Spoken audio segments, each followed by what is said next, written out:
Queridos irmãos e irmãs, aqui nesta Igreja Matriz de Santa Rita, internautas que nos acompanham pela Web Rádio Ativa, assim como pela rede Santa Rita de Comunicações. Neste dia de hoje, quinta-feira, na sexta semana do Tempo Comum, continuamos a fazer a leitura destas passagens do livro do Gênesis. E hoje nós vemos Noé, é isso que nós estamos olhando, e Deus fazendo novamente uma aliança com Noé para fazer nascer a nova humanidade. Nós precisamos entender que o pecado não é vontade de Deus. O pecado é consequência das nossas escolhas. Deus, Ele não nos faz pecar, ou Ele não criou o pecado para que nós pecássemos. Mas Deus não se contradiz, e se Ele nos criou livres, então livres nós somos para fazer as nossas escolhas. Desde o primeiro pecado do homem, cometido por Adão e Eva, o pecado não é comer a fruta, não é comer o fruto. O pecado reside na desobediência. E ali Deus viu que o pecado tinha feito o homem e a mulher perder o estado de graça em que foram criados. E vejam bem que depois Deus faz novamente aliança e o homem continua a quebrar a aliança feita com Deus. De certa forma que chegou um momento que Deus olhou e Ele diz: é preciso começar de novo. A gente diria assim, aquela passagem de Jeremias, do vaso feito de barro nas mãos do oleiro. Quando o oleiro está construindo um vaso, ele começa a rodar, e se ele percebe algum defeito, não tem como ele querer consertar. Ele desmancha tudo e começa a fazer de novo. Então é por isso que Deus então vamos refazer uma nova humanidade. E é por isso então que nós temos esse episódio narrado aqui hoje, e esses dias anteriores, do dilúvio. Aqui a família havia desembarcado. E nós sabemos que os povos antigos faziam o sacrifício dos animais, oferecendo sangue na expiação dos pecados. Por isso é que eles diziam que o sangue é vida, por isso que eles não se alimentavam com ele. Hoje nós sabemos que vivemos uma nova realidade. O que nos salva e o que nos dá vida não é o sangue de animais oferecido em sacrifício, mas o sangue de Cristo derramado na cruz já é mais do que suficiente para a salvação de toda a humanidade. Aqui Deus diz a Noé que ele faria um arco sobre as nuvens, para que todas as vezes que nós víssemos esse sinal, a gente lembrasse que Deus está conosco. Para muitos este sinal é o arco-íris, quando a gente olha no céu, e geralmente ele aparece quando há o prenúncio das águas, quando as nuvens começam a aparecer, justamente Deus querendo fazer com que nós nos lembremos.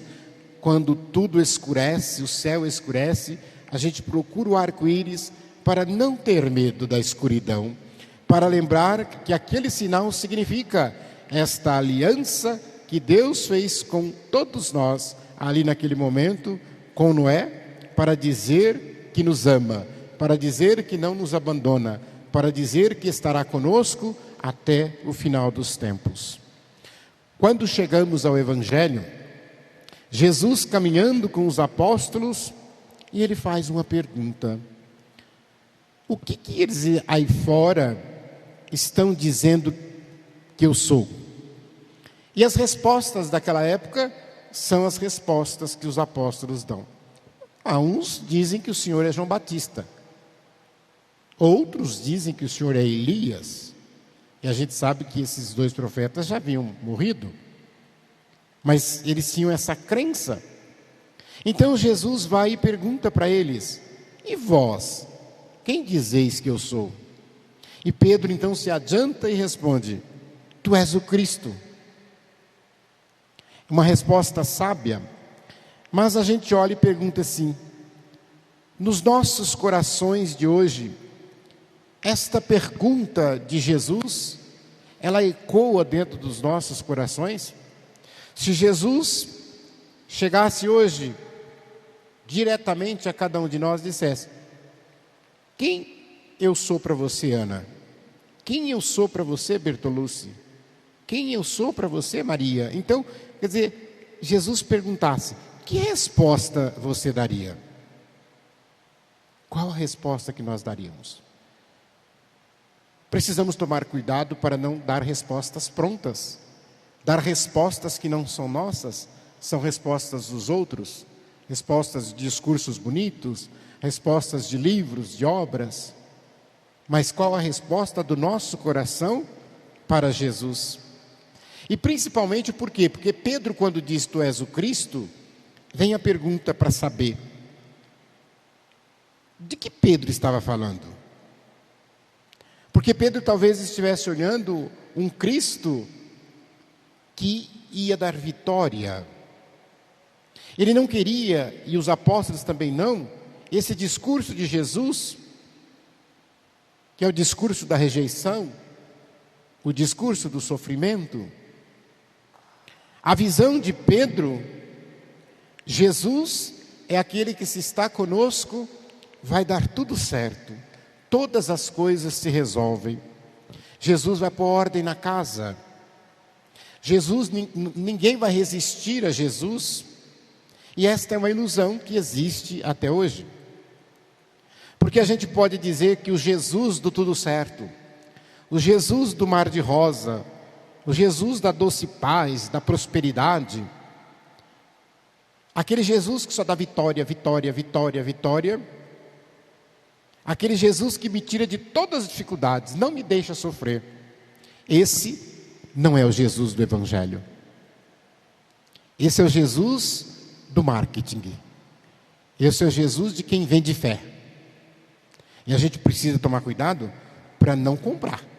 Porque tem muita gente comprando Jesus não pelo que Ele é, mas pelo que Ele faz. E isto é um erro gravíssimo.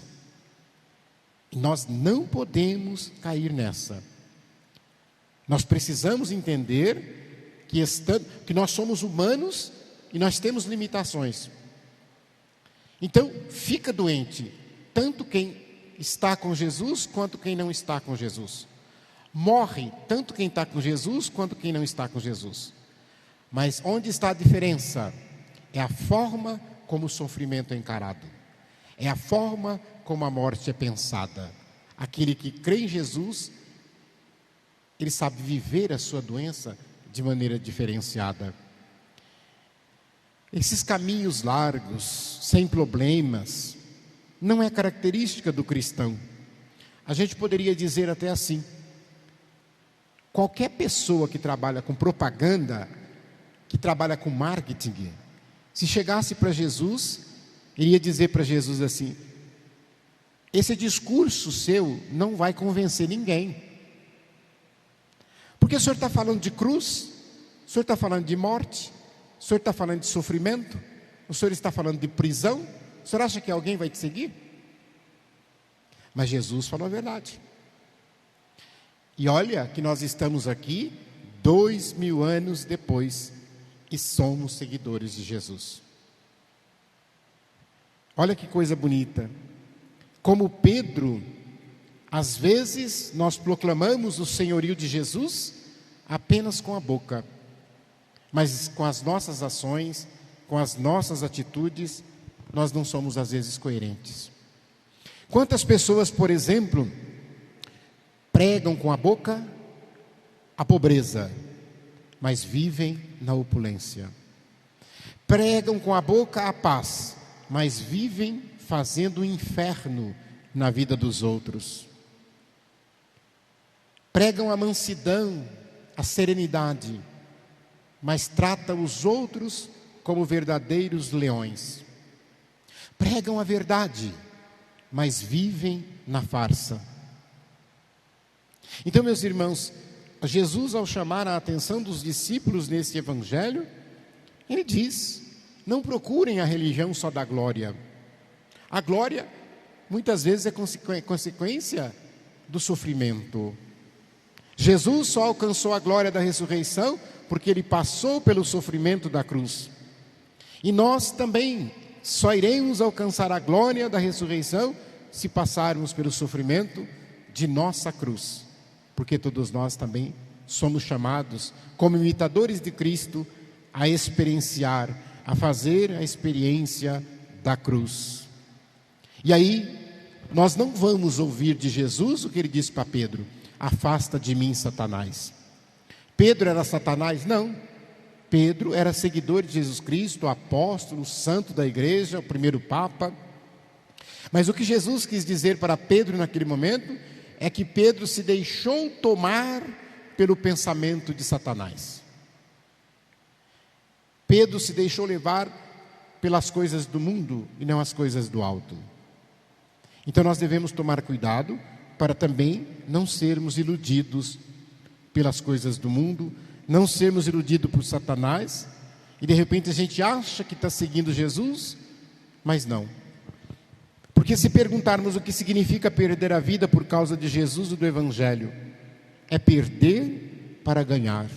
Assim como milhares e milhares de mártires derramaram o seu sangue por causa de Jesus, mas não negaram a fé. Custou-lhes a vida.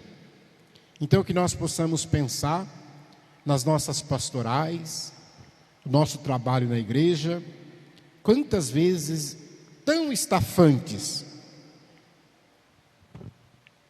e a gente às vezes coloca toda a esperança que aquilo que nós estamos fazendo é o mais importante do que o amor que nós devemos dedicar ao próximo, do que o amor que nós devemos dedicar a Jesus e à sua igreja.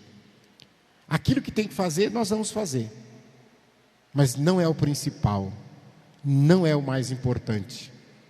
E é isso que Jesus ensinou para os apóstolos, e é isso que Ele continua a ensinar para cada um de nós até hoje. Eu encerro esta reflexão dizendo para vocês, uma maneira cristã de viver o sofrimento, a dor, a desilusão que todos nós passamos, é olhar para Cristo na cruz. Tem um ditado que diz assim: quando nós olhamos muito para o nosso problema, a gente fica focado só no nosso problema, a gente não consegue ver outra coisa, e mesmo quando a gente levanta a cabeça, a gente só vê o problema. É como, por exemplo, se você ficar olhando para o sol muito tempo, quando você para de olhar para o sol, você olha para os lados, o que você vê? Você vê o sol, porque você só focou nele.